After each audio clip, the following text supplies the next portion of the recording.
আয়েশা রাদিয়াল্লাহু তাআলা আনহা বলেন, আমি একদিন বিছানায় শুয়ে আছি, তো আল্লাহর নবী আসলেন ঘরে, এসে কাপড় চোপড় জুতা রেখে দিলেন, রেখে আমার পাশে শুয়ে গেলেন। তিনি মনে করলেন আমি ঘুমিয়ে গেছি, আসলে আমি ঘুমাইনি, ভান করে ঘুমিয়ে আছি, ভান করে যে দেখি তিনি কি করেন। তো কিছুক্ষণ দেরি করলেন শুয়ে শুয়ে, তিনি মনে করলেন যে আমি ঘুমিয়ে গেছি, আমি তো ঘুমাইনি, ভান করে ঘুমিয়ে আছি। একটু পরে উঠলেন, উঠে কাপড় নিলেন, জুতা স্যান্ডেল নিলেন, ধীরে দরজাটা খুললেন, খুলে ধীরে বাহির থেকে দরজাটা বন্ধ করে দিলেন, চলে গেলেন। আমিও উঠলাম, আমিও কাপড় চোপড় নিয়ে মাথায় বেঁধে দেখি কোন দিকে যাই। ওই যে ওই যে ওই যে কবরস্থানে বাকিউল গারঘাত, ওখানে গিয়ে হাত তুলে দোয়া করলেন, একবার, দুইবার, তিনবার।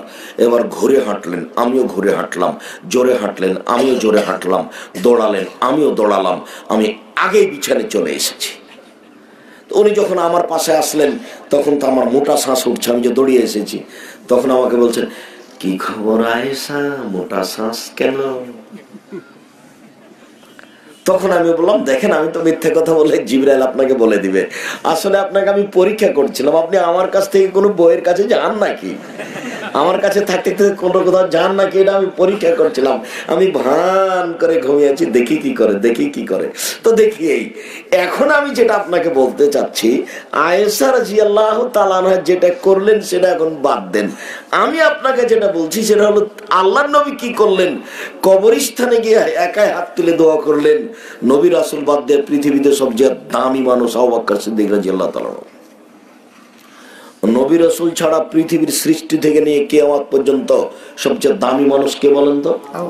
আবু বকর সিদ্দিক রাদিয়াল্লাহু তাআলা। কয়েকটু বলে গেলেন না তো, চলেন একটু দোয়া করে আসি না, চলেন কবরস্থানে যাই, বলে যাননি। পৃথিবীর দামি মানুষ মহামানব ওমর রাস্তায় হাঁটলে ও রাস্তা দিয়ে শয়তানের বাবার ক্ষমতা নাই হাঁটতে পারে, আশ্চর্য। উনি তো শয়তানকে দেখতে পান না। ওমর কি শয়তানের গায়ে থাপ্পড় মারতে পারবেন না? তার ইমানি ক্ষমতা এত বেশি, শয়তান রাস্তা ছেড়ে দেয়। তো একটু তো বলতেন, ওমর তোমার তো অনেক ইমান, চলো না একটু দোয়া করে আসি, বললেন না। নিজের বউ, কত দামি মহিলা, পৃথিবীতে সবচেয়ে দামি মহিলা, তাকে ঘুমিয়ে রেখে গেলেন, একটু বলেও গেলেন না। দেখবেন আর একটা বদরের যুদ্ধ শুরু হয়ে গেছে, হাত তুলে দোয়া করছেন আর এভাবে বলছেন, হাত তুলে বলছেন, আল্লাহুম্মা ইন তুহলিক হাযিহিল ইসাবা লা তুবাদু ফিল আরজি ইলা ইয়াউমিল কিয়ামা। আল্লাহ তুমি যদি আজকে বদরের মাঠে 313 জন লোককে ধ্বংস করে দাও, কিয়ামত পর্যন্ত তোমাকে ডাকার মতো কোনো মানুষ থাকবে না। এইভাবে হাত তুলে বলছেন বলছেন বলছেন। এক পর্যায়ে আবু বকর সিদ্দিক সাথ না দিয়ে গায়ে হাত দিয়ে বলছেন, এক ফিকা ছেড়ে দেন, যথেষ্ট, আর লাগবে না, যা আপনি দোয়া করেছেন এতে আমরা পার হয়ে যাবো, আর লাগবে না। কই আবু বকর সিদ্দিক তো সাথ দিলেন না। নামাজের পরে সবাই মিলে হাত তুলে দোয়া করা, বেটা দেখায়, ওর শরম থাকা দরকার। জাতির কাছে ওকে একদিন ক্ষমা চাইতে হবে। হাত তুলে দোয়া করার অনেক হাদিস করে, দেখবেন আর একটা, দেখবেন এদিকে দেখেন, এদিকে দেখেন। ইব্রাহিম আলাইহিস সালাম তার দুধের বাচ্চা এবং স্ত্রীকে রেখে দিলেন কাবা ঘরের পাশে জমজম কূপের উপর। এ কি সহজ ব্যাপার, এ কি চারটিখানি ব্যাপার। দিন দিন 100 কিলোমিটার হাঁটলে কোনো মানুষ নেই, রেখে চলে যাচ্ছে। পিছনে পিছনে স্ত্রী হাঁটছেন আর বলছেন, আইনা তাজাব ইব্রাহিম, ইব্রাহিম কোথায় যাচ্ছেন? আইনা তাজাব ইব্রাহিম, ইব্রাহিম কোথায় যাচ্ছেন? অর্থাৎ আপনি এই উপত্যকায় ছেড়ে যাচ্ছেন, এখানে তো মানুষ জৈনে নেই, ঘাস পাতাও নেই, আরে আমাকে কিছু বলবেন তো। কিন্তু না, স্বামী ঘুরে দেখছেন না, যেতে আছেন যেতে আছেন।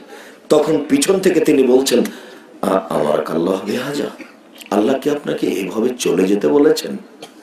আমাকে কিছুই বলবেন না? তখন ওইদিকে মুখ করে বলছেন, না, হ্যাঁ।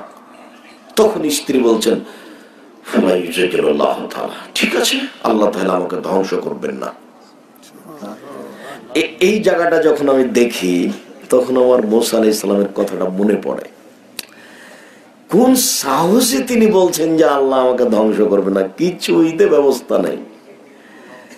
আরে থাকার তো কুঁড়ে ঘর বা একটা পাথরের নিচে বা একটা কিছু, আর কিছু তো খাওয়ার পানি একটা ব্যবস্থা কিছু থাকবে। মাস থাকলে কোনো মানুষের সাথে সাক্ষাৎ হবে না।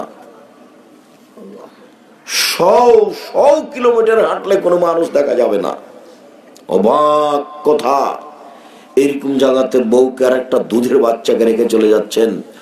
এক পর্যায়ে স্ত্রী বলছেন, ঠিক আছে তাহলে আল্লাহ আমাকে ধ্বংস করবেন না।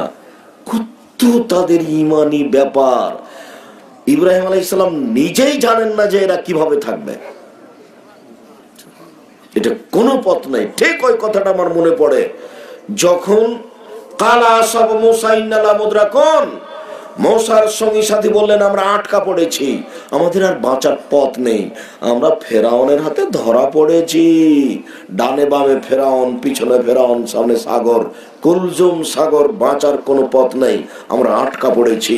তখন মূসা আলাইহিস সালাম বলছেন, কাল্লা, কখনো নহে, অসম্ভব হতে পারে না, ফেরাউন আমাকে ধরতে পারে না, কখনো নহে, অসম্ভব হতে পারে না, ফেরাউন আমাকে ধরতে পারবে না। ইন্না মাইয়া রাব্বি, আমার সাথে আমার প্রতিপালক রয়েছেন, সাইহাদিনী, তিনি আমাকে পথ দেখাবেন। কি পথ? কোনো পথই নেই। কোথায় পথ? সামনে সাগর, ছোট নদী নয়, সাঁতার দিয়ে পার হয়ে যাওয়া যাবে। কিসের পথ? আনাস রাদিয়াল্লাহু তাআলা আনহু বলেন, রাসূল সাল্লাল্লাহু আলাইহি সাল্লাম একদিন বক্তব্য দিলেন, আমার জীবনে এরকম কোনোদিন বক্তব্য শুনিনি। আল্লাহ নবী একদিন বক্তব্য দিলেন, আমার জীবনে কোনোদিন আমি এরকম বক্তব্য শুনিনি। এত আশ্চর্য বক্তব্য দিলেন। তিনি বললেন, লাউ তা'লামুনা মা আ'লামা বাকাইতুম কাসীরা ওয়া যাহাদতুম কালিলা। পৃথিবীর মানুষ, তোমরা যদি আল্লাহকে চিনতে আমি যেমন চিনি, পৃথিবীর মানুষ তোমরা যদি আল্লাহকে জানতে আমি যেমন জানি, পৃথিবীর মানুষ তোমরা যদি আল্লাহকে চিনতে আমি যেমন চিনি, তোমরা যদি আল্লাহকে জানতে আমি যেমন জানি, তাহলে বেশি বেশি কাঁদতে, কম কম হাসতে। আপনি এক সপ্তাহের মধ্যে কান্নাকাটি করেছেন? 1 মাসের মধ্যে, 1 বছরের মধ্যে একটু নির্জনে গিয়ে আল্লাহর কাছে একটু হাত তুলে কান্নাকাটি করেছেন? কথাটা ওটা ফিরিয়ে নিয়ে এসে বলি, তারপর এখানে আসছি। যে মূসা আলাইহিস সালাম এভাবে বললেন, ওই জায়গার এই জায়গাটা দেখে আপনাকে বলি যে দেখেন কেমন ঈমান। এখন যেটা বলতে যাচ্ছিলাম সেটুকু বলিনি, আবার এখানে আসছি। ওই যে হাত তুলে দোয়া, কথাটা শেষ হয়নি। ইব্রাহিম আলাইহিস সালাম তো স্ত্রী এবং দুধের বাচ্চাকে রেখে চলে যাচ্ছে। আপনি মনে করেন না যে তার মহব্বত ভালোবাসা কম, আমার চেয়ে তার অনেক বেশি। কেন? 90 বছর বয়সে একটা ছেলে পেয়েছে, তাহলে তার অনেক ভালোবাসার জিনিস।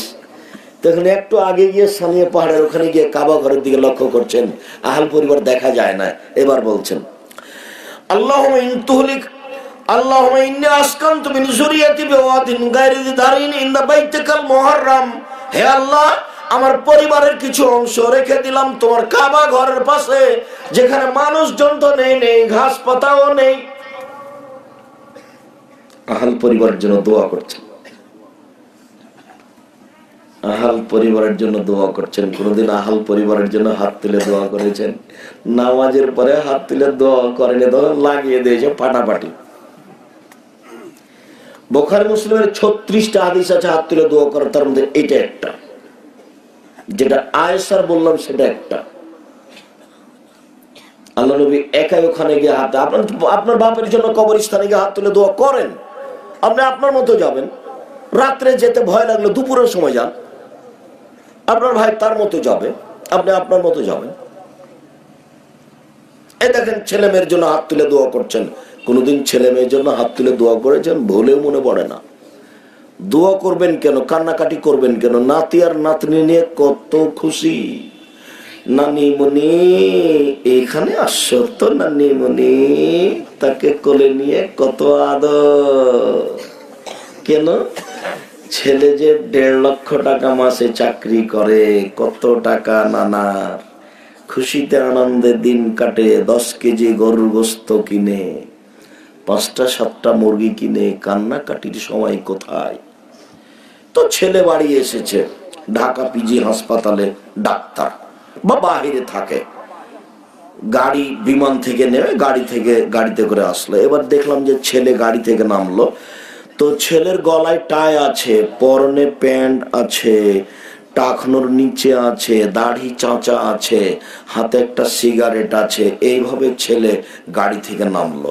একটু পরে দেখি বৌমা গাড়ি থেকে নামলো, গায়ে হালকা হালকা কাপড় আছে। তারপরে নাতনি নামলো, দেখি গায়ে কাপড় নাই, হাতে একটা পুতুল আছে। এবার দেখি গাড়ির পিছন দিকে কুকুর আছে। 16 আনায় মিছে একটা পদ্য, নাম শুনেছিলেন? 16 আনায় মিছে। বাবু সাঁতার জানিস বাবু?